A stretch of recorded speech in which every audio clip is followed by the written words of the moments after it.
شیوه دیدن در بیرون از بدن طبق گزارش هایی که تجربه‌گران مرگ موقت دارن بسیار بسیار بسیار متفاوت هست با شیوه دیدن درون بدن مادی. ما در اینجا فقط از رو به رو، یعنی از زاویه‌ای که نور تابش میکنه به درون مردمک چشم میتونیم ببینیم. اما وقتی تجربه‌گر میگه من از بدن خارج شدم، به همه طرف رو میدیدم که به اشتباه میگن نگاه 360 درجه. اما 360 درجه چون فقط ممکنه در یک سطح باشه، در یک صفحه باشه، این اشتباهه، بلکه نگاه کروی هست، به تمام جهات، به همه جهات میبینن. علاوه بر اون از نقطه الف به ب و از ب به سمت الف رو میبینن. علاوه بر اون چندین نقطه همزمان رو در زاویه ها و جهات مختلف همزمان با هم میبینن و مطالبی از این دست که در برنامه‌های گذشته دیدید و در کل مجموعه بارها به این موضوع پرداخته شده. اما نکته‌ای که در خصوص دیدن لازم هست گفته بشه این هست که علاوه بر نگاه دایره‌ای و یا کروی که در موردش صحبت کردیم، گاهی تجربه‌گر این دایره و این نگاه دایره‌ای رو در پدیده ها هم احساس میکنه. یعنی پدیده ها رو در حلقه ها و دایره هایی میبینه. در یک نگاه خیلی گذرا به بخش گذرایی از زندگی استاد محمود فرشچیان به این نکته برخوردم که ایشون در کودکی تجربه نزدیک به مرگ داشتن و در حال غرق دایره‌وار می‌دیدن که پدیده ها، نور و طیفایی که دور و بر ایشون در واقع ادراک می‌شده جلوه‌گری می‌کردن. شکل دایره و یا شکل‌های کروی شکل تجربه ایشون از اون زمان هست.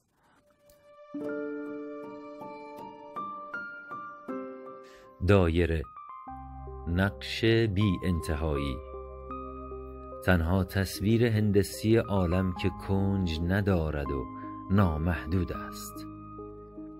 در حرکت بر محیط دایره هیچ توقفی نیست، چرا که هیچ زاویه و گوشه ای نیست و بر مدار این هندسه بی پایان تا ابد میتوان پویا بود و روان شد. حرکت بر این مندال به منوال ابد است و ازل، میروی و به پایان نمیرسی. نه کنج و زاویه و گوشه ای، نه رهبانیت و ایستادنی. و تو هستی اگر میروی، گر نروی نیستی.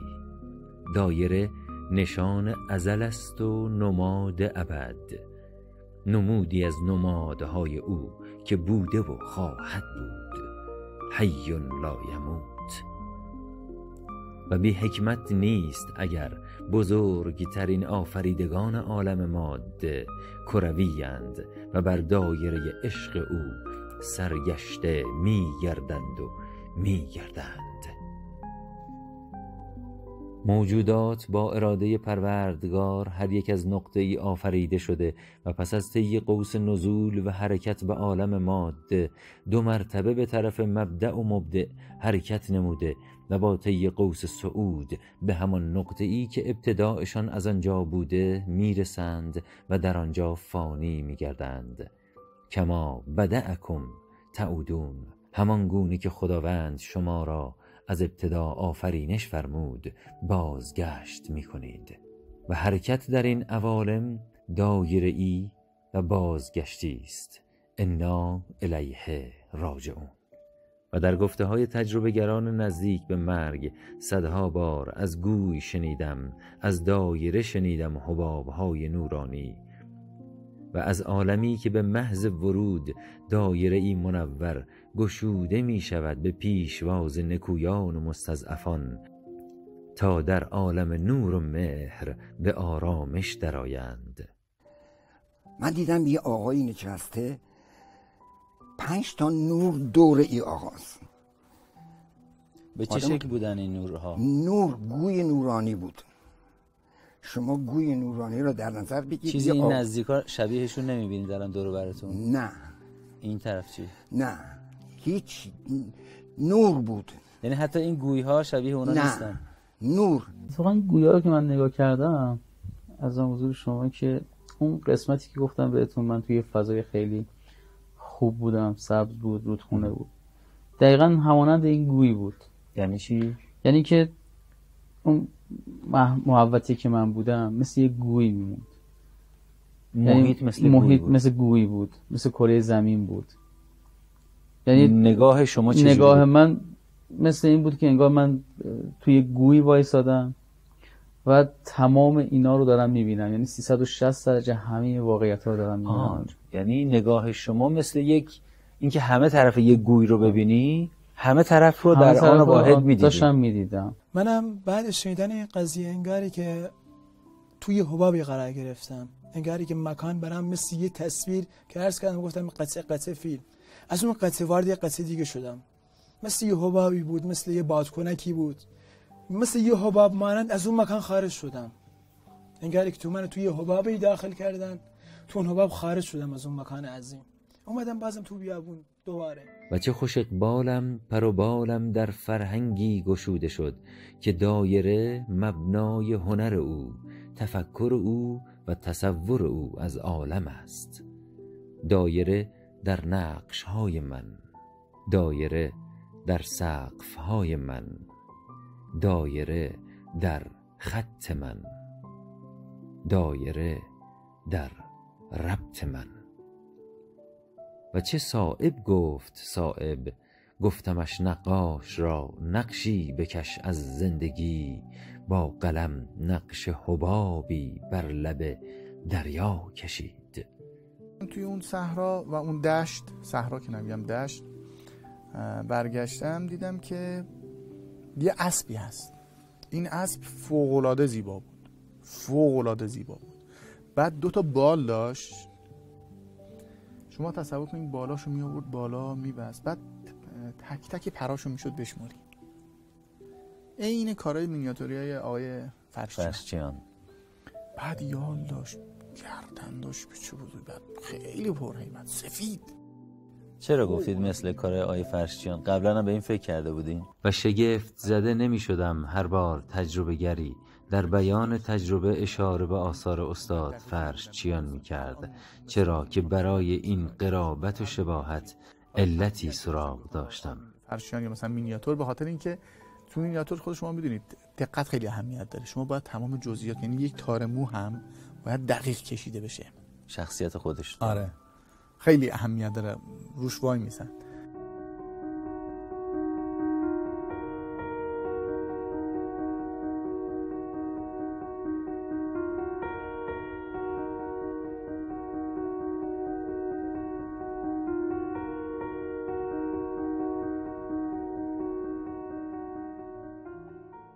و ماه‌ها چشم انتظار ماندم تا نقاش دلها استاد محمود فرشچیان را دیدار کنم. مردی که نگاه عالم را به عمق آثار خود کشانده بود و سالها رازی از او جسته در دل داشتم و میخواستم از خودش بجویم که آیا درست دریافتم یا نه.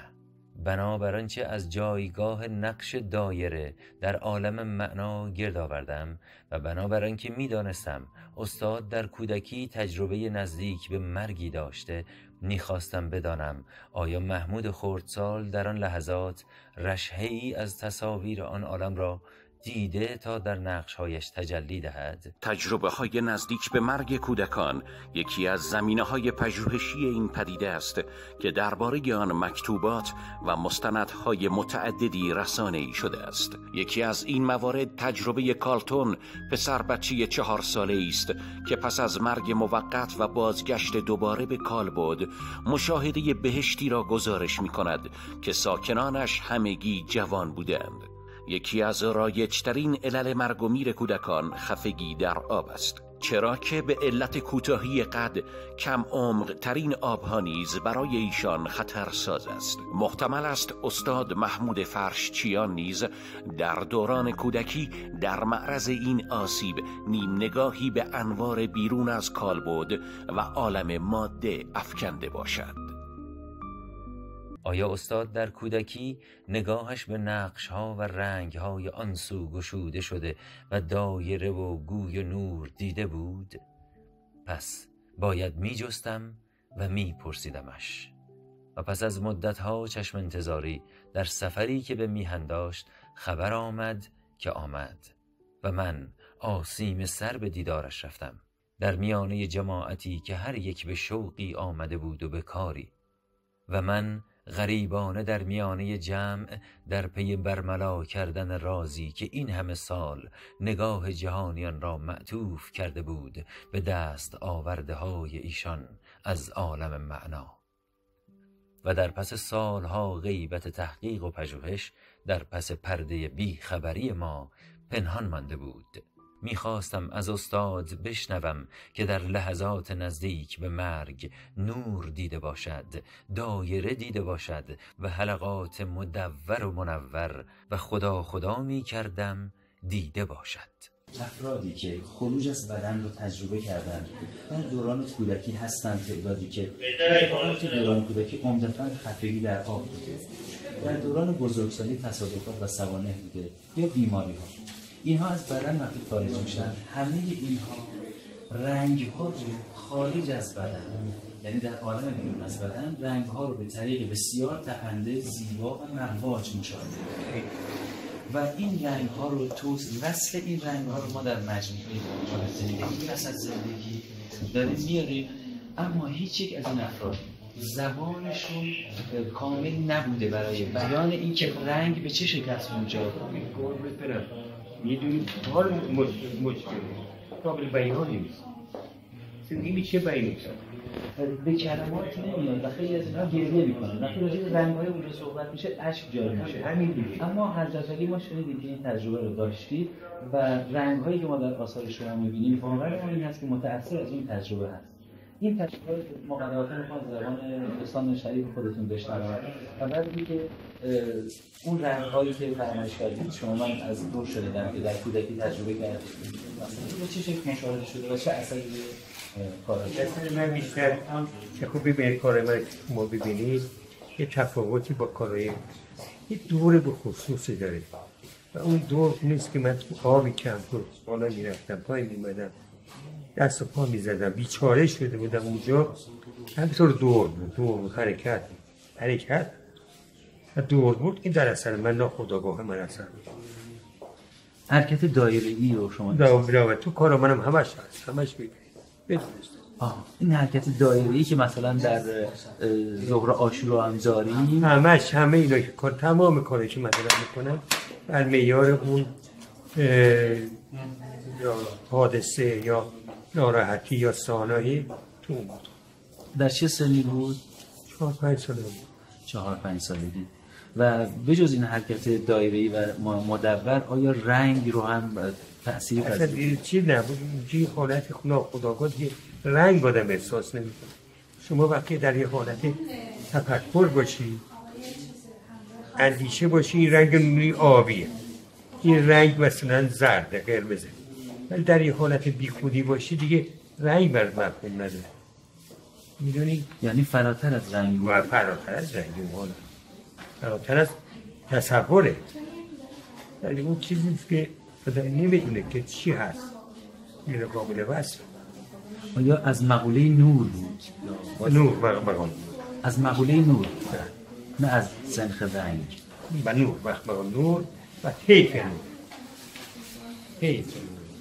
طیف نوری بود این آدمه پس تایید می‌فرمایید که اینها این آثاری که ما می‌بینیم اینا که همش تو دایره است هر کدوم می‌خوام من براتون توضیح میدم تمامش بدون استثنا الان این مورد رو میتونید بفرمایید دایرهش کجاست؟ نه خدا تو ببین می‌بینی این اومده اینجا یه دور زده اینجا درسته این اومده اینجا سر اومده اینجا با همش دایره بعد از اینکه می‌بینی اینجا ببین اینو می‌بینی